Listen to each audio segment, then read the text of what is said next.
Well, let's try this video this morning. We got into back and forth with a fellow YouTuber last night over this particular type of point, which this wasn't the ones that I showed in the video yesterday, but this is where it stemmed from, was this point right here with me. Back in 2013, I found that piece right there, and I couldn't identify what I thought that it was at the time, and so I got to searching in the guide, Overstreet guide, and talking to some other folks on YouTube about it. And let me point out some characteristics about this piece that I used to make my judgment on what I called this. You notice it's beveled, which most early archaic pieces are beveled. That's just the way they resharpened them. Not only that, but you may be able to see it, the base is just slick as any dovetail or any Lost Lake or any of the early archaic points, and even paleo for that matter, that they might near always had basal grinding.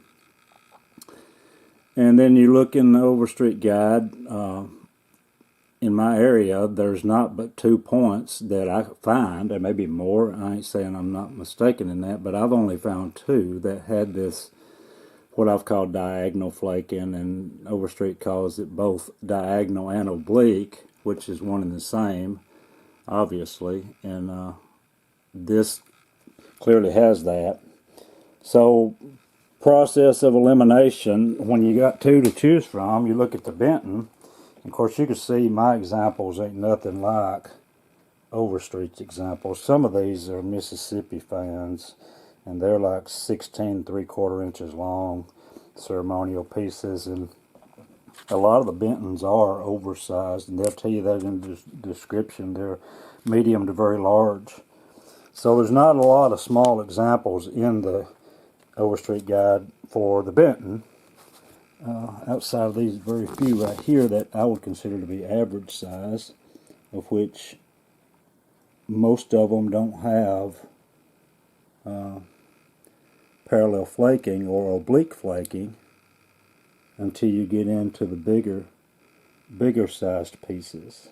The smaller ones are just something altogether different. I can't really tell about that one. It doesn't point it out as being parallel flaked, but it could be. Either way, those are the smallest examples of the Benton that the guide shows.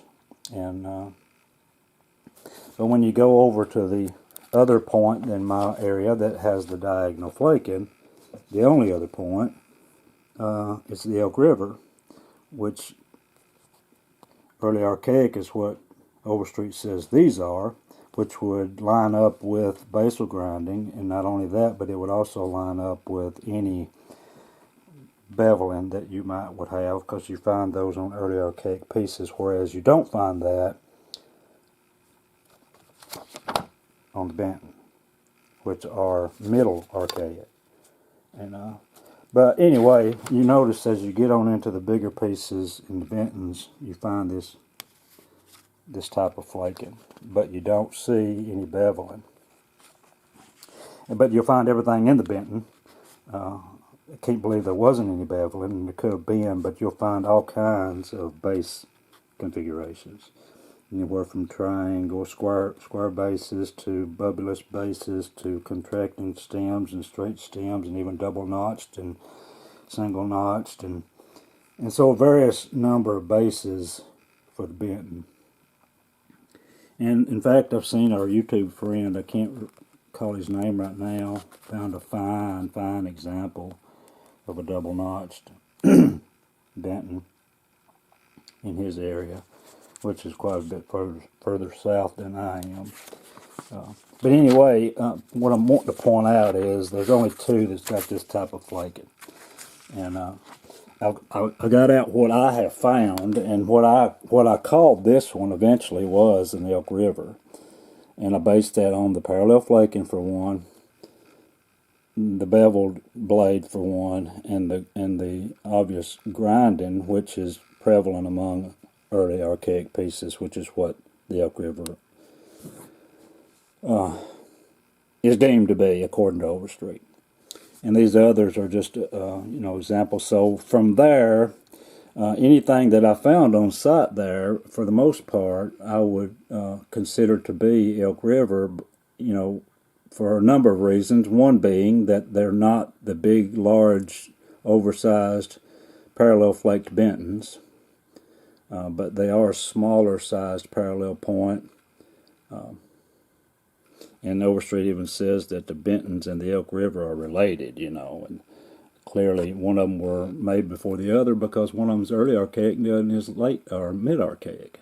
Which, if you believe the time frames, and I don't, one was made several thousand years before the other one was, and you take that for what it's worth to you. I don't believe all that. I'll go with the characteristics and trying to determine what we are looking at, and to be able to discuss them one with the other. I don't have a problem with them being named even, because when you mention Big Sandy, most people know what you're talking about. They can imagine what that looks like. When you mention Lost Lake, most people know what you're talking about. So names are good.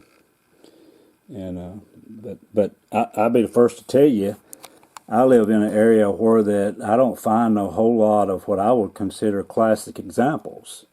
Mine are somewhere in between one thing and another thing, to the point that you just got to make your best determination based on the more than one characteristic leaning towards one point or the other. And you can see, these twisted points don't happen in Bentons. Parallel flaking does.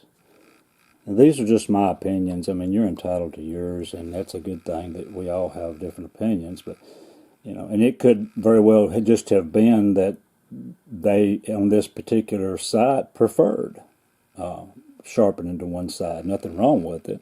It would work in any culture that used it. Just trying to make a determination on what we're looking at, and I believe these little points with the twisted blades and the ground basal areas are, I believe they're Elk Rivers. I don't believe they're Bentons, and I'll further point that out here in just a second, the difference in what I'm seeing. I don't know if these are showing just exactly like I'd like for them to, but we're doing the best we can do with the lighting. I'd love to have done this outside, but we've got liquid sunshine today and for the next few days. So there's no fitting weather to do this outside. But you see the heavy sharpening to one side, the twist in the blade. And that's one of the main things that keeps me guarded on what I believe they are, is the bevel. Because, you can look at all the Benton examples and you won't find one in here that mentions anything about beveling. Here is one that, just to look at the flaking on it, you don't see any parallel flaking. And this is what I believe is, and what I've called it, in the Benton family. I believe it's this right here, this narrow blade, Benton narrow blade.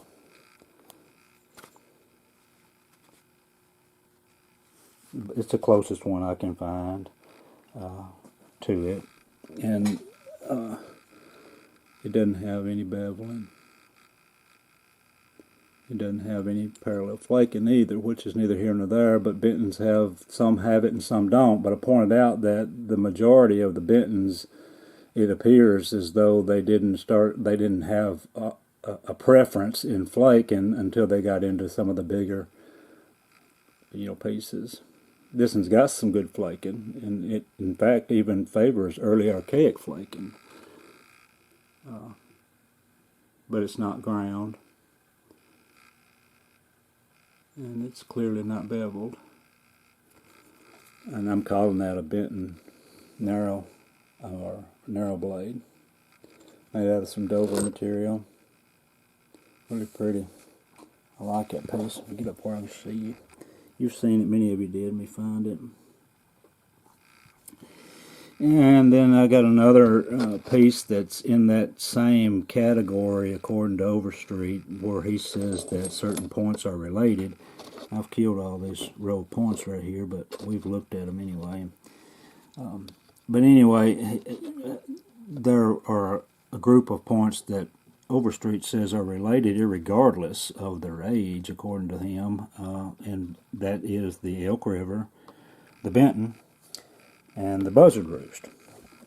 And even mention of Turkey Tail in Mississippi being found on the same site. But, of course, this is a classic. If I've ever found a classic, it's a pretty classic Buzzard Roost point. I don't know how, I don't know what Overstreet's necessarily going by to relate this to the Benton and the Elk River. Clearly nothing like that favors the Elk River. It does favor the Benton, though, with only difference is the base configuration, basically. But no beveling. So those are, related to the Elk River, according to Overstreet. Don't know how they're related, obviously,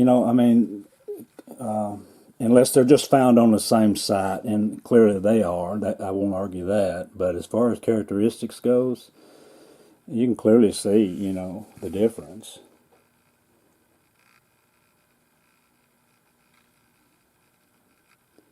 But anyway, that I wanted to keep this video somewhat short, but nevertheless I wanted to get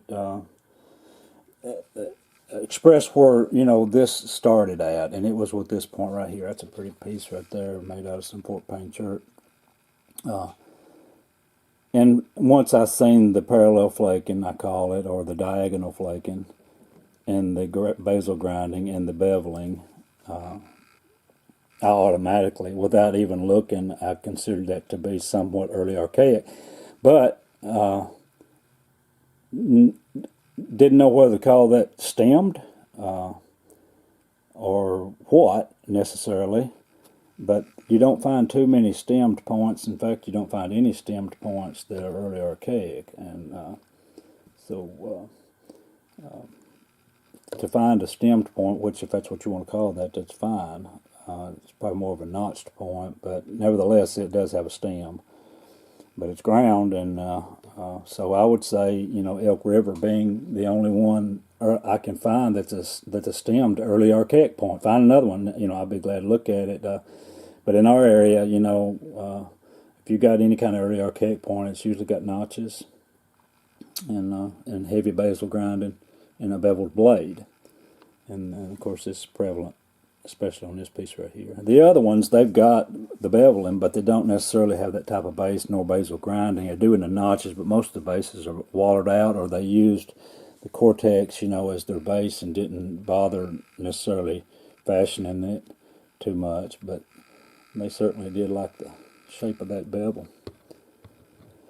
Anyway, feel free to just inject your comments, and I won't take anything personal. If you think there's something different, well then that's fine. I don't, they are what they are. Between me and you and the fence post, you can't convince me that that's a Benton. You can't even convince me necessarily that that's an Elk River, although that's what I'll call it, because every one of these are nothing more than a rock.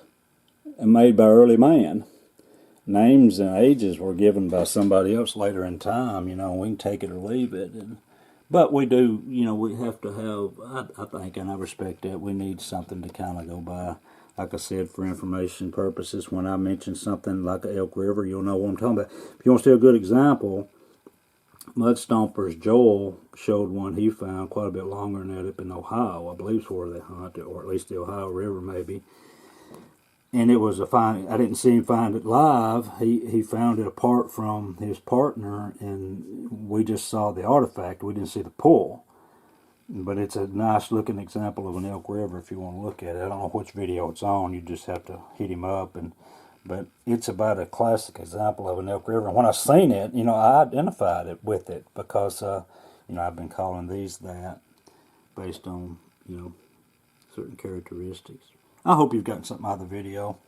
Maybe there'll be a help to you. I've pulled out some cases where I pulled these from, and I'll spend the rest of the evening putting them back together. But thanks for watching. Let's take one more look at